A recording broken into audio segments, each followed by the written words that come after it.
Hi students, today I am here with the second chapter of business studies, that is principles of management. Okay. In order to perform the management function effectively and so as to enable the business concern to achieve the aim, there is a need for business concern to observe certain principles of management. Okay. And different management experts have evolved different way for the development of management.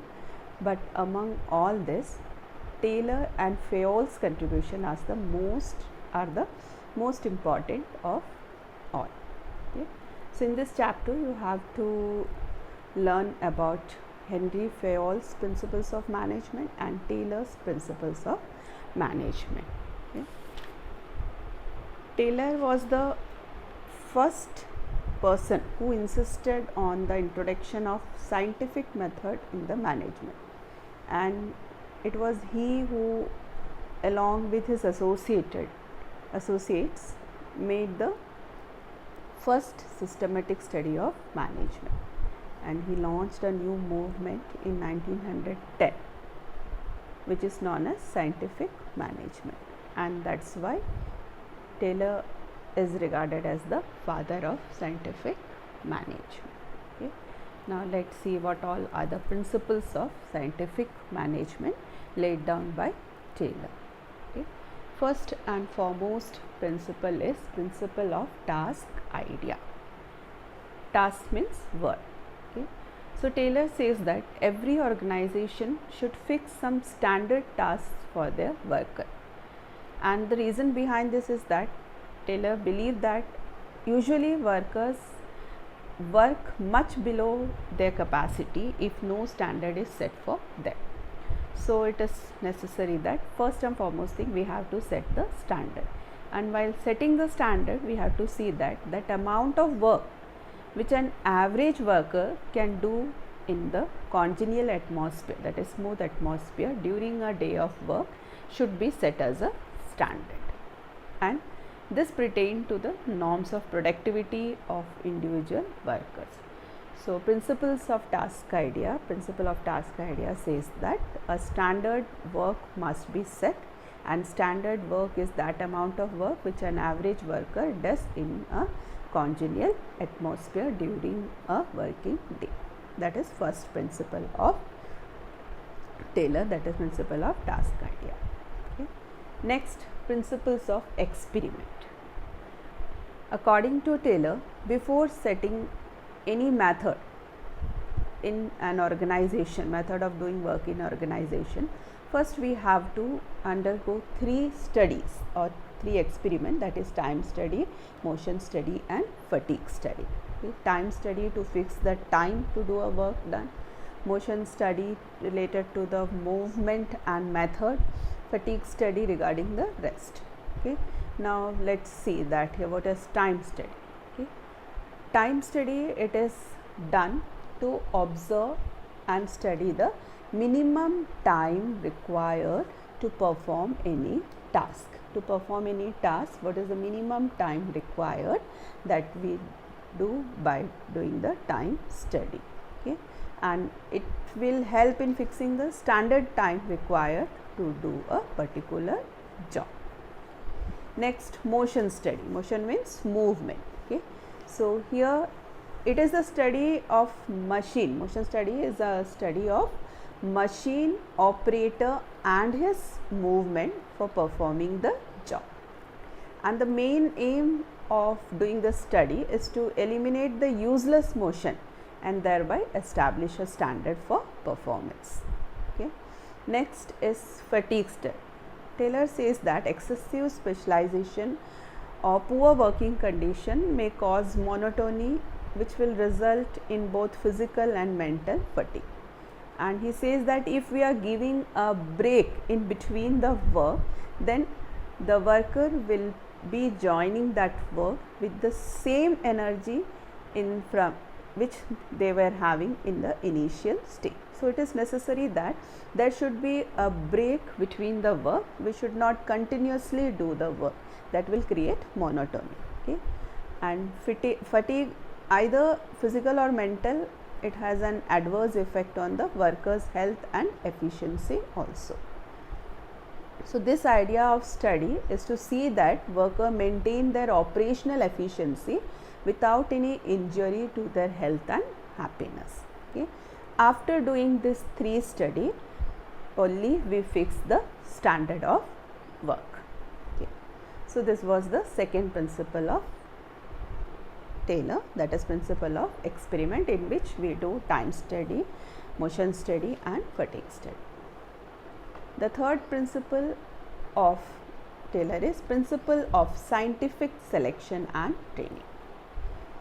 So scientific management requires a radical change in the methods and procedures of selecting the workers for the plan. Okay. That means while selecting the workers, we have to give much importance, because the success of any organization depend upon the employees of that particular organization. So a separate personnel department must be there, and that department must be entrusted with the task of selecting the employees. Okay. And after having selected the workers, every job must be entrusted to the best worker in the factory, depending upon the worker's aptitude, skill and intelligence. And time to time training must also be imparted to the workers, so that efficiency will increase and they will be updated with the new technologies. Okay. So principles of scientific selection says that there should be a separate personnel department for selecting the employees, and employees must be selected according to their work aptitude, in skill and intelligence, and after selecting them and training must be given to them time to time, so that their efficiency will increase and they will be updated. Next is principle of justified division of work. Here division of work. Okay. According to this principle, division of work should be allotted to right worker according to his choice and efficiency. Okay. So work should be allotted to the right worker according to his choice and efficiency, and this is also called as a right job to right person. The next principle of incentive wage system. Incentive. Here incentive wage system, this is one of the most important principle. Taylor assumed that in addition to good wages, proper incentive should also be given to the employees for getting proper attention towards the work, and for this he introduced differential wage system. Okay. Differential wage system means different wage for different worker. According to him, he says that the worker who work more should be paid more, okay, rather than the worker who is doing the less work. Okay. So differential wage says that the worker who work as per the standards set should be paid more when compared to the inefficient worker or who does not work as per the standard. Okay. So principles of incentive wage system says that in addition to the good wages, proper incentive must also be given to the workers to attract towards the work. Next is that the worker who is doing the work as per the standard should be paid more than the inefficient workers. Next is principle of scientific selection and use of material. Not only we have to do the scientific selection of the personals of the organization, but we have to also do the scientific selection and use of the material, because the raw material is the essential thing which brings the quality to the product. Okay. So according to this principle, good quality of finished product can be obtained only when good quality of raw material is used. So proper utilization of raw material is also essential to avoid the wastage. Okay. Thus proper selection of raw material as well as proper and best utilization of raw material proves beneficial for the organization. Okay. Next, principle of modern machines and equipment. Okay. Taylor also says that always in an organization we should use modern machines and equipment. Okay, because if you are using the old machines, that will create breakdown, and then there will be wastage of time, material, money, etc. So always we should add new machines and equipments in our organization. Okay, so modern and advanced machine and equipments should be used at the time of production, because production cost decreases with the use of advanced equipment and finished product are produced quickly. Okay. Next is principle of standardization. Standard, not only standard of work is to be fixed, but we should also maintain standard of tools, equipments, condition of work and material, so that the best product can be produced at the minimum cost. Okay.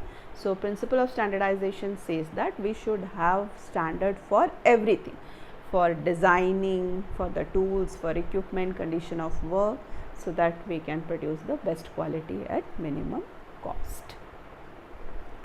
Next, ninth principle is principle of functional organization. Functional organization. Okay.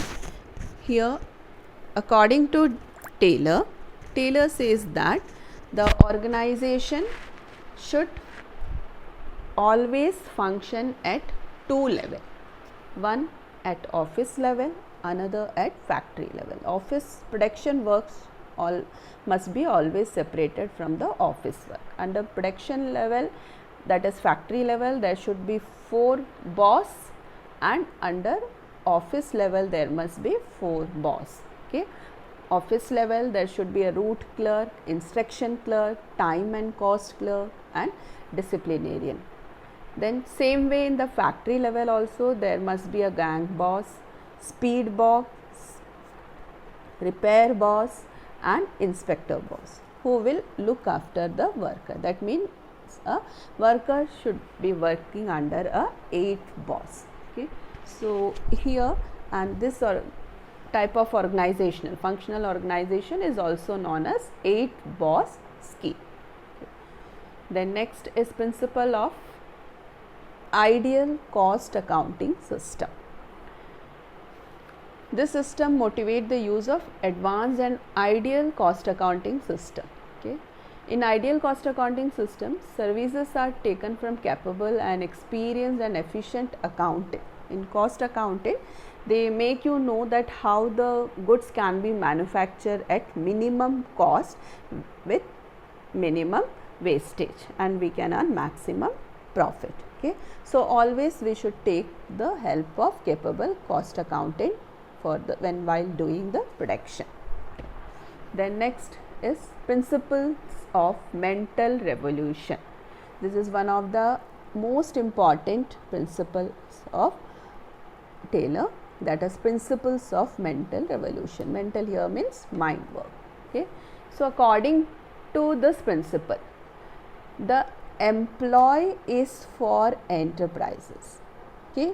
And enterprises is for employee. So all the employees should work for the betterment of employer. This enterprises will be there only when the employees are there, and when the enterprise is there only, then the employee will be there. So he says that employee is for enterprises and enterprises is for employee. So all the employees should work for the betterment of employer. Here owner and employee together plan for group interest. Owner and employee, they should together plan for the group interest and profit. Then only the revolution will come in everybody's mind. The enterprises is involving the employee in their plan and decision making, then only a revolution will come in the mind of every person, and so we call it as a mental revolution, principle of mental revolution. Okay. So Taylor laid down 11 principles of management, and these are the 11 principles of management. Okay. Thank you. In our next class, we will learn the principle of Fayol.